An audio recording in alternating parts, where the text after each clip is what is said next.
Welcome to my channel Naidu గారి ఇంటి భోజనం. Today's recipe simple and tasty and యమ్మీగా ఉండే వెజ్ పులావ్ ఇన్ కుక్కర్ అండి. సో ఒక ప్రెషర్ ప్యాన్ తీసుకున్నాను. దాంట్లో ఆయిల్ వేసుకొని ఆయిల్ వేడయ్యాక మసాలా దినుసులు వేసుకున్నాను.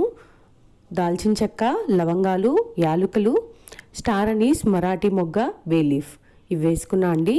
వేసుకుని దాంట్లోకి ఉల్లిపాయలు, పచ్చిమిరపకాయలు వేసుకొని కాసేపు ఫ్రై చేసుకోవాలి, గోల్డెన్ బ్రౌన్ కలర్ వచ్చే వరకు. సో ఇక్కడ నేను లవంగాలు, దాల్చిన చెక్క, ఇలాయచీ రెండు చొప్పున వేసుకున్నాను. ఒక మరాఠీ మొగ్గ, ఒక స్టార్ అనీస్, ఒక బే లీఫ్ తుంపి వేసుకున్నానండి. మీరు కూడా అలాగే వేసుకోండి. సో ఇది కొంచెం వేగటానికి నేను కొంచెం ఉప్పు వేసుకున్నాను. ఉల్లిపాయ కాస్త కుక్ అవ్వడానికి ఫాస్ట్గా. సో ఉల్లిపాయ లైట్ గోల్డెన్ బ్రౌన్ కలర్ వస్తే సరిపోతుంది. చాలా క్విక్గా చేసుకునే రెసిపీ. ఎవరికైనా నచ్చితే ట్రై చేయండి అండి. హెల్దీ కూడా, వెజిటబుల్స్ వేసుకుంటున్నాం కాబట్టి. సో ఇక్కడ చూసారు కదా, గోల్డెన్ బ్రౌన్ కలర్ వచ్చాక దీంట్లోకి నేను బీన్స్ పొడవు ముక్కలుగా కట్ చేసుకున్నాను. అండ్ క్యారెట్ కూడా వేసుకుంటా అండి. క్యారెట్ కూడా నేను కొంచెం ఒక 1 ఇంచ్ ముక్కల్లాగా కట్ చేసుకున్నాను.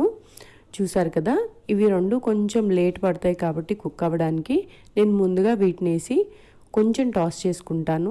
దాని తర్వాత జింజర్ గార్లిక్ పేస్ట్ వేసుకుంటాను.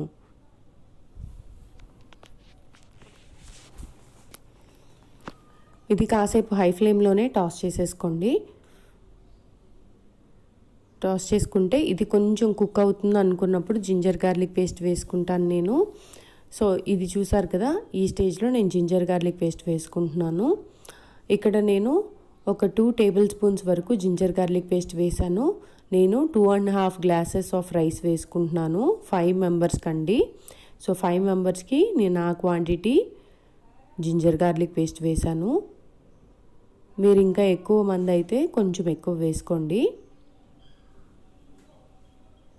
సో ఇక్కడ చూసారు కదా, జింజర్ గార్లిక్ పేస్ట్ కాస్త వేగాలి. అది వేగాక నేను బంగాళదుంప ముక్కలు కొంచెం పెద్ద ముక్కలుగా కట్ చేసుకున్నాను. చూసారు కదా, కట్ చేసుకొని నీళ్ళల్లో వేసి పెట్టుకున్నాను. ఇవి ఇప్పుడు వేసుకొని కొంచెం సేపు దీన్ని కూడా కుక్ చేసుకుంటాను. బంగాళదుంపలు నీళ్ళల్లో వేయడం వల్ల కలర్ మారకుండా ఉంటాయి. ఇది కూడా కాసేపు టాస్ చేసుకోవాలి.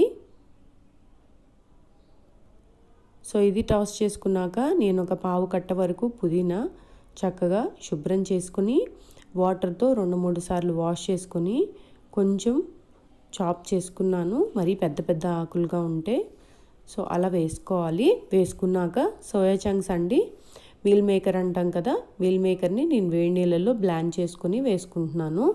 సో మీరు కూడా అలాగే వేసుకోండి. నార్మల్గా సోయా చంక్స్ని నీళ్ళలో వేసి నానబెడతాం కదా, ఒక 2 మినిట్స్ వాటర్ బాయిల్ చేసేసి స్టవ్ ఆఫ్ చేసేసి దాంట్లో వేసి తీసేసిన తర్వాత నీళ్ళు పారబోసి ఒకసారి స్క్వీజ్ చేసుకొని వేసుకోవటమే.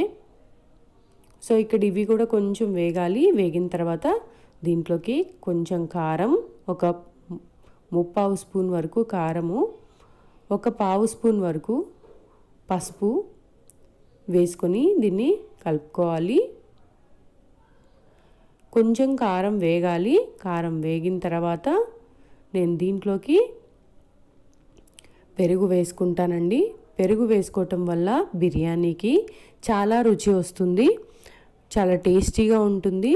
కొంచెం ఆ ట్యాంగీనెస్ కూడా వస్తుంది రైస్కి. సో ఇక్కడ ఒక్కసారి నేను కారం వేగనిచ్చి దీంట్లోకి పెరుగు వేసుకుంటున్నాను. పెరుగు ఇక్కడ నేను ఒక 4 నుంచి 5 టేబుల్ స్పూన్స్ వరకు వేసుకున్నాను. మీరు కూడా తగినంతగా వేసుకోండి. నేను ఇది 5 మెంబర్స్ కోసం చేస్తున్నాను. మీరు ఎక్కువ మంది ఉంటే కాస్త ఎక్కువ వేసుకోండి, తక్కువ మంది ఉంటే కొంచెం తగ్గించుకోండి. సో ఇది కొంచెం సేపు కుక్ అవ్వాలి ఆయిల్లో. సో కాసేపు కుక్ అవనిస్తాను.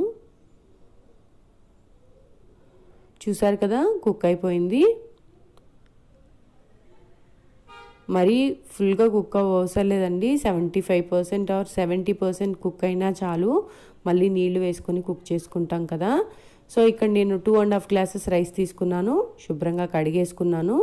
1 గ్లాసు రైస్కి 2 గ్లాసుల నీళ్లు వేసుకున్నాను. అండ్ దీంట్లో ఉన్న వెజిటబుల్స్ కూడా కుక్ అవ్వాలి కాబట్టి మొత్తం మీద ఇంకొక గ్లాస్ ఎక్స్ట్రా వేసుకున్నాను. అంటే ఇక్కడ 2.5 గ్లాసుల రైస్కి నేను 1కి 2 చొప్పున వేసుకున్నాను అండ్ ఎక్స్ట్రా 1 గ్లాస్ వేసుకున్నాను. మీకు అర్థమైంది కదండి. సో ఇలా వేసుకున్నాక నేను ఇంకా ఒకసారి మిక్స్ చేసేసుకొని దీంట్లో ఉప్పు సరిపడా చూసుకొని చాలకపోతే ఇక్కడ కలుపుకోవాలి. కొంచెం వాటర్ ఉప్పగా ఉండాలి. వాటర్ ఉప్పగా ఉంటే మీకు రైస్లోకి ఉప్పు సరిపోతుందండి. సో ఒక్కసారి మూత పెట్టేసుకొని ఒక 3 విజిల్స్ వచ్చే వరకు నేను ప్రెషర్ కుక్ చేసుకుంటాను. 3 విజిల్స్ వచ్చిన తర్వాత చక్కగా కుక్ అయిపోతుంది. ప్రెషర్ పోనిచ్చిన తర్వాత నేను ఒకసారి ఓపెన్ చేసి చూపిస్తాను. చూడండి ఎంత పర్ఫెక్ట్గా వచ్చిందో. నేను ఇక్కడ నార్మల్ రైసే వేశాను, రెగ్యులర్గా మనం ఇంట్లో తినేది. ఎంత పర్ఫెక్ట్గా వస్తుందో అండి, ఒక్కసారి ట్రై చేయండి. చాలా టేస్టీగా ఉండే vegetable pulao in pressure cooker and ఈజీగా కొలతలతో సహా చెప్పాను. మీకు నచ్చుతుందని అనుకుంటున్నాను. ట్రై చేసి చూడండి. దీన్ని రైతాతో తింటే చాలా టేస్టీగా ఉంటుంది. అండ్ మంచిగా వర్షం పడేటప్పుడు ఇలా వేడివేడిగా ఏదైనా మధ్యాహ్నం చేసుకొని తినాలన్నప్పుడు వెజ్ బిర్యానీ చాలా మంచి ఆప్షన్ అని చెప్పుకోవచ్చు.